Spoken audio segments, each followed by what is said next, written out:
कैसे हैं आप देख रहे हैं बॉडी पॉलिटिक और मैं हूं जावेद लांगा। नाज़रीन, इस हफ्ते में गुज़श्ता 2-3 दिनों में शेख रशीद अहमद, जो कि पाकिस्तानी सियासत के एक वखरी किस्म के एक्सेंट्रिक किस्म के करैक्टर हैं, उन पर बड़ी बात हुई है। गो कि शेख रशीद साहब तो गुज़श्ता 20 बरसों से पाकिस्तान की मीडिया और अवाम उन्नास के सर पर मुसलत रहे हैं। उनके खिताबात, उनके इंटरव्यूज़, उनकी appearances, press conferences, marathon transmissions में उनके जो तकारीर हैं, उनके नारे हैं और उनके बयानात प्रिंट मीडिया में छपते हैं और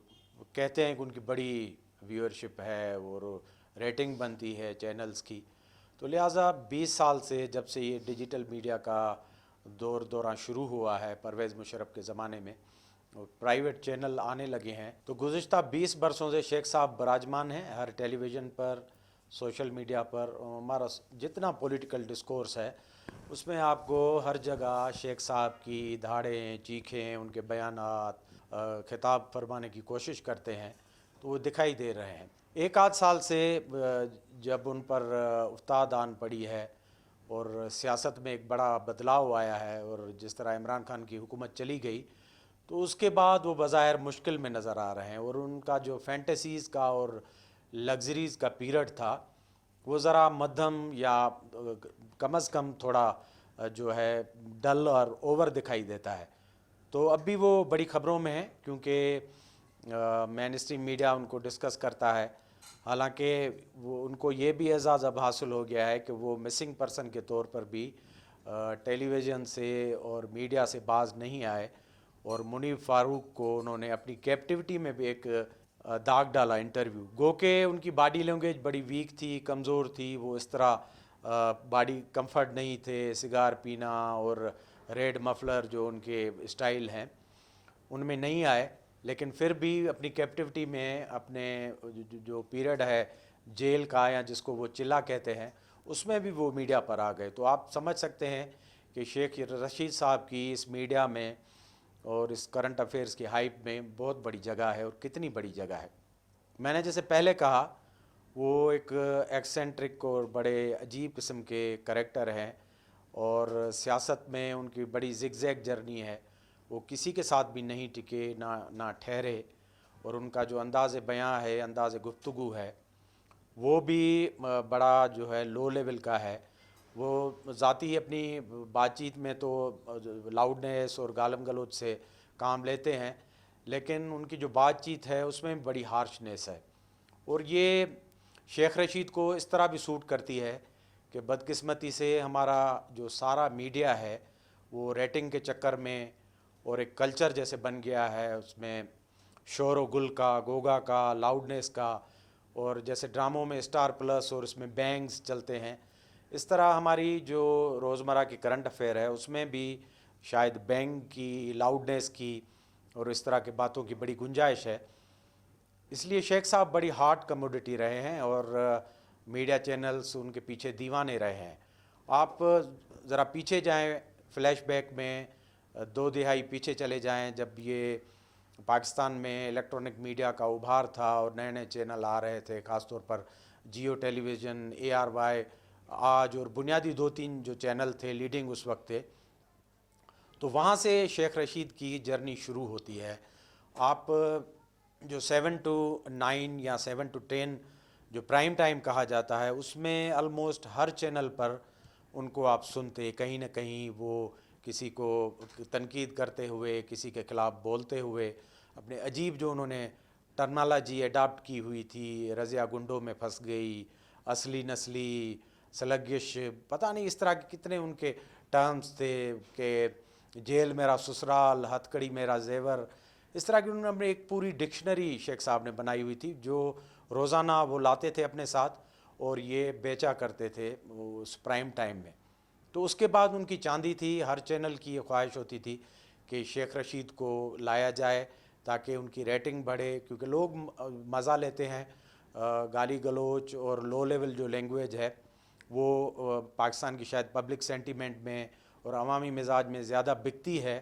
इसलिए चैनल्स जो है क्वालिटी कंटेंट और क्वालिटी डिस्कशन के बजाय شیخ صاحب جیسے جو کریکٹر ہیں ان کو بڑا پروموٹ کیا کرتے تھے، اور یہ سلسلہ تھما نہیں، اب بھی کسی نہ کسی صورت میں بہت سارے شیخ رشید برانڈ جو لوگ ہیں وہ ہماری مین اسٹریم میڈیا میں چھائے ہوئے ہیں، ایک دوسرے کو ریپلیس کرتے رہتے ہیں۔ عموماً میں ذاتی طور پر کسی کریکٹر پر، کسی شخصیت پر بات نہیں کرتا جب لوگ جو ہیں وہ سر پر مسلط ہو جائیں اور آپ کے پوری باڈی پولیٹک کو متاثر کریں، آپ کے سوشل اور پولیٹیکل ڈسکورس میں اتنے حاوی ہو جائیں کہ آپ کے ینگ جنریشن، آپ کے جو تھاٹ پروسیس ہے اس پر حاوی رہیں اور اس کلچر کو پروموٹ کریں جو ان کے ذہن سے نکلتا ہے، ان کے ذہن کا اختراج ہے، تو پھر ایسے لوگوں پر بات کرنی پڑتی ہے۔ حالیہ دنوں ان کے جب انٹرویوز وغیرہ آئے تو یہ تبصرے ہوتے رہے کہ شیخ صاحب نے ایک دو تھپڑ بھی کھائے ہیں، کیونکہ وہ اس کنٹینٹ پہ نہیں آ رہے تھے غالباً جو انٹرویو ان سے دلوایا جا رہا تھا یا جس طرح وہ بات ان کو کرنا تھی، گو کہ اس کی تردید بھی ہوئی، لیکن اس کا بڑا چرچہ ہے، ایکو چل رہا ہے کہ شیخ صاحب کو ایک آدھ کوئی تھپڑ اس طرح کا لگا ہے۔ یہ ایک تھپڑ کی گونج اتنی بڑی ہے، لیکن شیخ صاحب خود جو ہیں 20 برس سے مسلسل روزانہ کے حساب سے پورے عوام الناس کو اپنی جو گفتگو ہے سلگش اور لو لیول اس سے کتنی تھپڑیں مارتے رہے ہیں، اور کتنی ہماری جنریشنز کو شیخ صاحب کی گفتار سن کر بے راہ روی کا شکار ہونا پڑا ہے۔ تو ایسے کریکٹر جو ہیں یہ ایک سوال ہے کہ پاکستان کی سیاست میں کیوں لازمی ہے، اور ان کا آخرکار کیا رول بنتا ہے پولیٹکس میں، روزمرہ کے اپنا جو پولیٹیکل ہمارا کرنٹ افیئرس کا جو روز ہائپ ہے اس میں ان لوگوں کی اتنی یوٹیلیٹی کیوں ہے۔ اگر آپ ان کا اپنا ٹریک ریکارڈ دیکھیں تو شیخ صاحب نے پہلے تو اپنے کریکٹر میں کسی کے ساتھ سیاسی وفاداری نہیں کی، یہ خود فخریہ طور پر کہتے ہیں کہ میں 17 مرتبہ منسٹر رہا ہوں، تو آپ سمجھیں کہ 17 مرتبہ منسٹر رہنے والے نے کتنی لائلٹیز چینج کی ہوں گی، کتنی سیاسی پارٹیاں بدلی ہوں گی، کتنے بیانات بدلے ہیں۔ یہ ضیاء الحق کے زمانے سے شروع ہوتے ہیں، پھر محمد خان جو نے جو اس سے آگے چلتے چلتے نواز شریف کے ساتھ تو یہ بڑے کٹر اور ڈائی ہارڈ ان کے فین تھے، ان کی جو گالم گلوچ یا تنقید بریگیڈ تھی ان کے لیڈر ہوا کرتے تھے۔ اس وقت یہ نواز شریف صاحب کے دیوانے تھے، درباری تھے، تو ان کو چاٹا اور چوما کرتے تھے، آپ نے تصاویر بھی بہت ساری دیکھی تھی کتنے بڑے ان کے فین تھے۔ اس کے بعد جب یہ نواز شریف کے ساتھ تھے تو اس وقت سارا عطاب پیپلز پارٹی اور محترمہ بے نظیر بھٹو شہید کے اوپر تھا، یہ اسمبلی ممبر کے طور پر بیک بینچرز پچھلی سیٹوں پر بیٹھ کر ان پر آوازیں کستے تھے، جملے کستے تھے ان کے نام لے کر، اور پہلی مرتبہ خاتون وزیر اعظم اسمبلی میں آئی تھی، یہ پاکستان کو ایک اعزاز تھا اور ہمارے پورے کلچر کے لیے اس کے لیے، لیکن وہ کسی طرح کی تمیز اور اپنے ویلیوز اور لحاظ نہیں کرتے تھے، اور مسلم لیگ نے ان کو چھوڑا ہوا تھا ساری بدتمیزی کے لیے، اور اس وقت سارے لوگ انجوائے کرتے تھے۔ لیکن جیسے میں نے کہا یہ وفاداری اور اپنے جو لائلٹیز ہیں وہ تیزی سے بدلتے ہیں۔ جب یہ نواز شریف سے ٹوٹے تو پھر یہ ان پر ہی ٹوٹ پڑے، ان کی فیملی پر، ان کی وائف، ان کے بچوں، مریم نواز، باقی لوگوں، ان کے بیٹوں پر یہ تنقید کرتے رہے اور اس کے مزے لیتے رہے پوری میڈیا میں۔ عمران خان کے عروج کا جو دور تھا وہ شیخ رشید کی بدتمیزی کی بھی انتہا کا ہی ایک دور تھا، جس میں انہوں نے بہت ساری باتیں کی، بلاول بھٹو کے خلاف، زرداری کے خلاف، نواز شریف کے خلاف، بہت سارے سیاستدانوں کے خلاف، لیکن ہماری جو مین اسٹریم میڈیا ہے ان کو پروجیکٹ کرتی تھی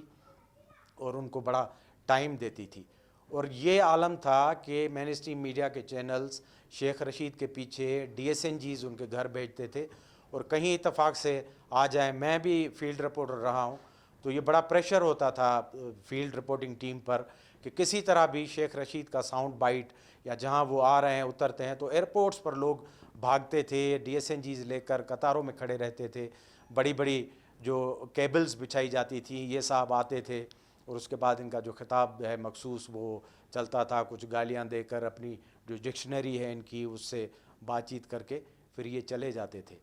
اچھا، دوسری طرف جب شیخ صاحب نے اپنی لائلٹیز عمران خان کی طرف بدل دی تو پھر ایک نئے شیخ رشید ہمیں نظر آئے، روزانہ میڈیا پر آتے تھے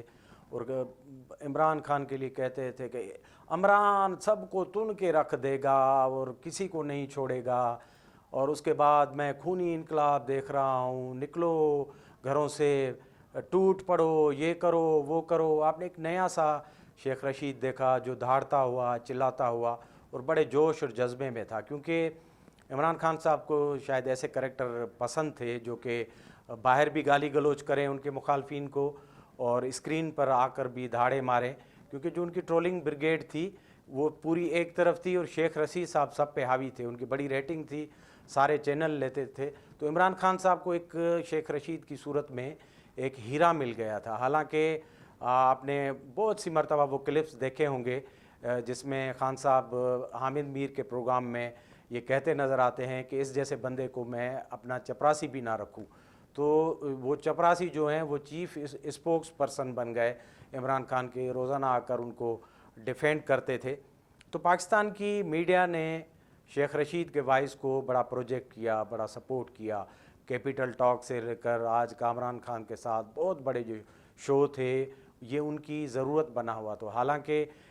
बड़े बड़े एंकर अपने निजी कचहरियों में कहते रहे कि शेख साहब का किरदार उन्हें पसंद नहीं, ये मजबूरी में है, लेकिन चैनल मालकान उन्हें कहते हैं रेटिंग के लिए कि इनको रोज़ बुलाएं। आप समझे वो कितनी अपनी जगह बना चुके थे इस सिस्टम में कि बड़े बड़े मेन स्ट्रीम चैनल्स जो हैं ये उनकी भी मजबूरी बने हुए थे। तो असल सवाल ये है कि पाकिस्तान की सियासत जो है इन लोगों को कितना आखिर हाउ लॉन्ग इनको टॉलरेट करेगी, किस तरह आगे चलते रहेंगे, क्योंकि ये अपनी डेट एक्सपायर कर चुके हैं, इनकी कोई डिलीवरेंस नहीं है, इनकी कोई कमिटमेंट नहीं है, इनको कोई वैल्यूज़ नहीं है। तो आखिर ये क्यों मुसलत हुए हैं? ये लोग जहाँ से मुसलत हुए हैं उन्होंने भी अब उनको अपना कहना छोड़ दिया है, क्योंकि शेख रशीद वो करैक्टर हैं जो फ़खरिया तौर पर गेट नंबर 4 के अपने आप को मुलाजिम पैदावार कहते थे, और हद ये है कि ये एक लंबा अरसा अपने आप को पाकिस्तान आर्मी और सिक्योरिटी फोर्सेस के तर्जमान कहते रहे, उनके बिहाफ पर बयानात देते रहे, लेकिन कभी भी हमने इनकी तरदीद नहीं सुनी कि ये शख्स जो इंडिविजुअल है, ना इसकी कोई बड़ी पार्टी है ना बड़ी से है, सिर्फ बोलता है, गुफ्तार का गाजी है, जिसे गिफ्ट ऑफ गैब कहते हैं अंग्रेज़ी में, उसका मालिक है, लेकिन उसको इतनी बड़ी ओनरशिप और पजीराई मिली जिससे हमारा पूरा जो पॉलिटिकल लैंडस्केप है वो बड़ा ख़राब हुआ, बड़ा मुतासर हुआ, और हमारी जो कमिंग जनरेशन है उसको कोई पते की चीज़ और सीखने की चीज़ नहीं मिली। हालांकि इस मुल्क में दूसरी तरफ आप देखेंगे कि डॉक्टर अब्दुल सलाम जैसे जो जीनियस लोग हैं उनको इस समाज में जगह न मिली, और दफन होने के लिए कोई यार में उन लोगों को बड़ी जस्तजू करनी पड़ी। डॉक्टर परवेज़ हूद भाई जो बड़े लॉजिकल साइंटिफिक बात करते हैं, आप उनको नहीं देखेंगे। जावेद गामदी जैसे लोग हैं जो सीनियर एलिमेंट्स हैं, वाइसेस हैं, उनको यहाँ से भगा दिया गया। बहुत सारे ऐसे जर्नलिस्ट हैं, थिंकर्स हैं, प्रोफेसर्स हैं, वो हमारी सोसाइटी में, हमारी मीडिया में सरवाइव नहीं कर सकते, उनकी जो वॉइस है वो सरफेस नहीं होती। लेकिन शेख रशीद जैसे जो करैक्टर हैं वो कई दिहाइयों तक मुसलत रहते हैं, तो ज़ाहिर है उनके पीछे बड़े मजबूत हाथ होते हैं जो उनको उनकी कोई इस तरह की तरदीद भी नहीं करते कि हमारे स्पोक्समैन नहीं हैं, हमारे तर्जमान नहीं हैं। तो टाइम तब्दील हुआ है, वक्त तब्दील हुआ है। शेख रशीद जो थप्पड़ मारते रहे हैं पूरे पाकिस्तान को, शायद उनकी बारी आ गई है, और शेख रशीद जैसे करैक्टर्स का अब इस मुल्क में कोई गुंजाइश है या नहीं, अब सिस्टम इनको कितना चलाएगा, लोगों पर कितना मुसलत करेगा, ये एक बड़ा अहम सवाल है। आप भी अपनी राय ज़रूर दीजिए और हमारा चैनल देखते रहें और सब्सक्राइब करें। बहुत बहुत शुक्रिया।